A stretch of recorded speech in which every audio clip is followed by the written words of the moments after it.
কৃষ্ণ। তো জগন্নাথ দেবের রথযাত্রা উৎসব পালিত হলো। তো এর মধ্যেও কিছু কিছু পুরীধামের কথা বলছি, এর মধ্যেও কিছু কিছু পুরীধামে যেসব রিচুয়ালস বা অনুষ্ঠান পালিত হয় সেগুলি আমাদের অনেকেরই অজানা।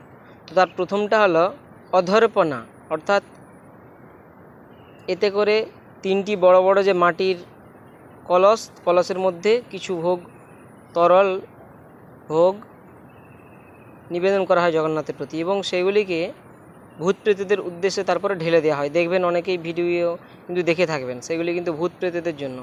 জগতের নাথ অর্থাৎ জগন্নাথ দেব সবাইকে কৃপা করেন।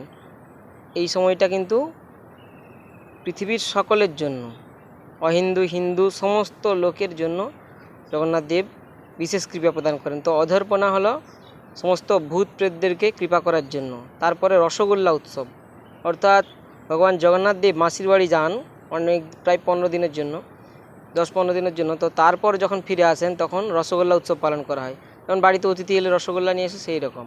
এবং তারপরে শ্রী লক্ষ্মী দেবীর, জগন্নাথ দেবের দ্বারা লক্ষ্মী দেবীর মান ভাঙানো হয়। তারপর ভগবান স্বর্ণবেশ ধারণ করেন।